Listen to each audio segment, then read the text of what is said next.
নমস্কাৰ আজি 17 মে অসমৰ লগতে ভাৰতৰ বিভিন্ন প্ৰান্তৰ পৰা ৰাতিপুৱাৰ কেইবাটাও খবৰ আহি পৰিছে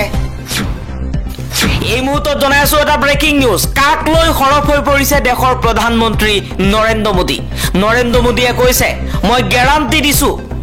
কা বাতিল কৰিব পৰা কোনো শক্তি কোনো সন্তান আজিলৈকে জন্ম হোৱা নাই আগন্তুক সময়ত দেশৰ হাজাৰ হাজাৰ শৰণাৰ্থীয়ে লাভ কৰিব ভাৰতীয় নাগৰিকত্ব তিনিখন মুছলমান প্ৰধান দেশ পাকিস্তান আফগানিস্তান আৰু বাংলাদেশৰ পৰা নিৰ্যাতিত হিন্দু বৌদ্ধ যিমানবোৰ অমুছলমান আছে সকলোকে ভাৰতত নাগৰিকত্ব প্ৰদান কৰা হ'ব পৰৱৰ্তী খবৰ বহিৰাজ্যত প্ৰচাৰত সম্পূৰ্ণ পৃথক অসমৰ মুখ্যমন্ত্ৰী হিমন্ত বিশ্ব শৰ্মা মুখ্যমন্ত্ৰীৰ মুখত হিন্দুত্ব লাভ জিহাদ আৰু মন্দিৰ মছজিদৰ প্ৰসংগ হিমন্ত বিশ্ব শৰ্মাৰ নিৰ্বাচনী প্ৰচাৰৰ সুৰ তাল লয় সলনি পৰৱৰ্তী খবৰ মুকলিকৈ মুছলমানক হুংকাৰ দিছে গৃহমন্ত্ৰী অমিত শাহে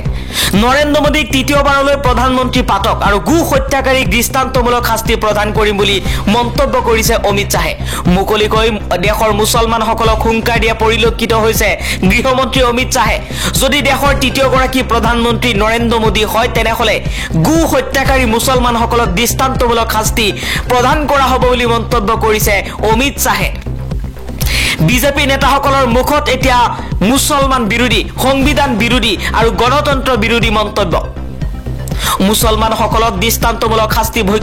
শাস্তি দিয়া হ'ব বুলি মন্তব্য কৰিছে যিসকলে গো মাংস ভক্ষণ কৰে অৰ্থাৎ মুছলমানসকলে গো মাংস খায় আৰু তেওঁলোকক উদ্দেশ্য কৰি এই মন্তব্য কৰিছে অমিত শাহে হিন্দুসকলক একগোট কৰিব বিচাৰিছে হিন্দুসকলক লগত লৈ সাম্প্ৰদায়িকতাৰ ৰাজনীতি আৰম্ভ কৰিব বিচাৰিছে অমিত শাহে ধৰ্ম নিৰপেক্ষ ৰাষ্ট্ৰত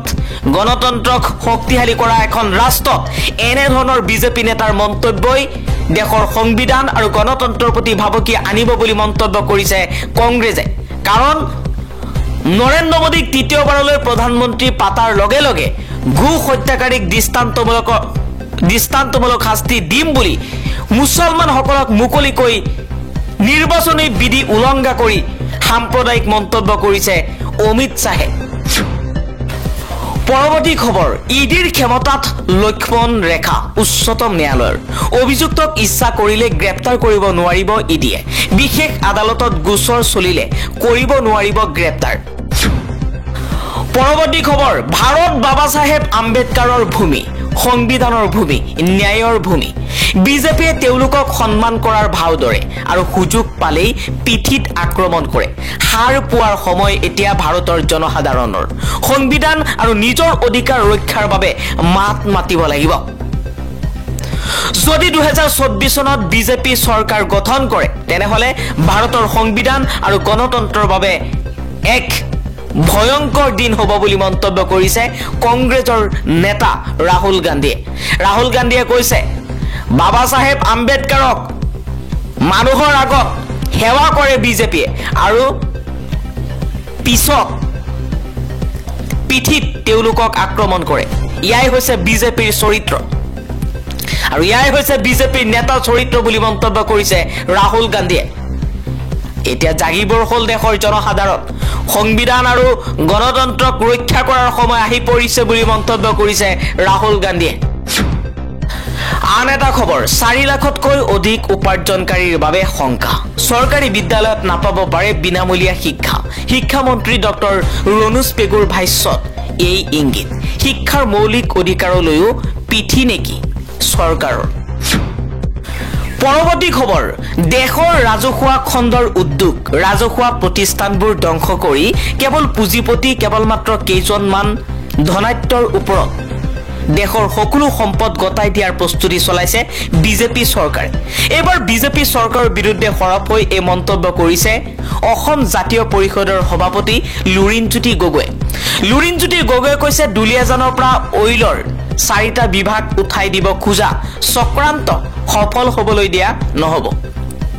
অসম বিৰোধী অনা অসমীয়া এটা লবিয়ে গোপনে চলাইছে এই কুচকাৱাজ আৰু বিজেপি চৰকাৰক লৈ আমাৰ শংকাও এইটোৱে আমি যেটো কথা ইমান দিনে কৈ আহিছো হিয়া ৰাজহুৱা খণ্ডৰ উদ্যোগ ৰাজহুৱা প্ৰতিষ্ঠানবোৰ ধ্বংস কৰি পুঁজিপতিসকলক ধনাঢ্যৰ ওপৰত তেওঁলোকে দেশৰ সকলো সম্পদ গতাই দিয়াৰ প্ৰস্তুতি চলোৱাৰ অভিযোগ লুৰিণজ্যোতি গগৈৰ। বিজেপিৰ এই অসম বিৰোধী অনুশীলন দিনে দিনে তীব্ৰতৰ হৈছে।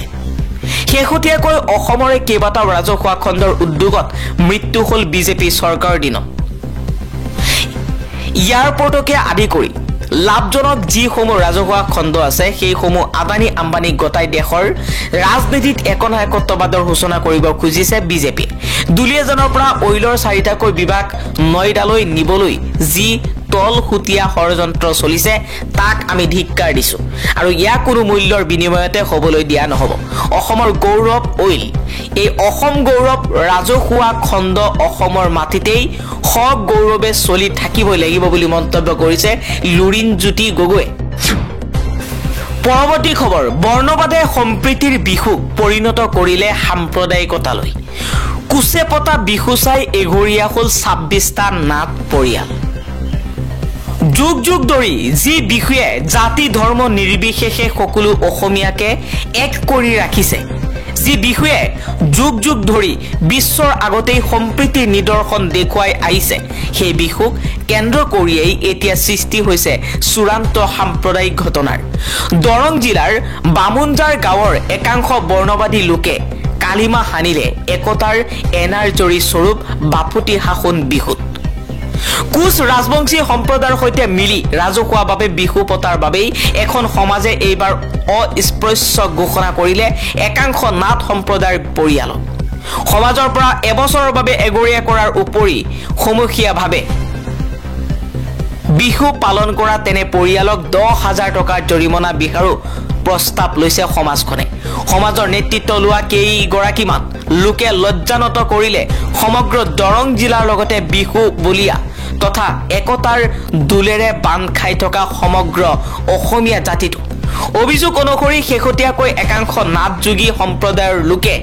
অন্য সম্প্ৰদায়ৰ সৈতে বিহু পালন কৰাৰ বাবে উক্ত সমাজৰ একাংশ লোকে প্ৰায় 26টা পৰিয়ালক অস্পৃশ্য গণ্য কৰি এঘৰীয়া ঘোষণা কৰিলে। উল্লেখ্য যে উক্ত সমাজে সমাজৰ আন সম্প্ৰদায়ৰ সৈতে মিলা মিছা নকৰিবলৈ জাৰি কৰা ফটোৱাৰ বিৰুদ্ধে গৈ কেইগৰাকীমান মহিলাই বিভিন্ন জাতি জনগোষ্ঠীৰ লোকক একত্ৰিত কৰি যোৱা 25 বহাগত বামুনজাৰ আঞ্চলিক ৰাংদালি বিহু উৎসৱ উত্থাপন সমিতিৰ নামেৰে বিহুৰ অনুষ্ঠান পালন কৰিছিল। ইয়াৰ প্ৰতিক্ৰিয়া স্বৰূপে বামুনজাৰ নামঘৰ প্ৰাংগণত চন্দ্ৰকান্ত মহন্তৰ সভাপতিত্বত এখন ৰাইজমেল অনুষ্ঠিত কৰি পৰিয়ালকেইটাক এঘৰীয়া কৰা হয়। এই ঘটনাই এতিয়া লজ্জানত কৰিছে উক্ত গাঁৱৰ সহজ সৰল লোকসকলৰ লগতে উঠি অহা প্ৰজন্মটোক।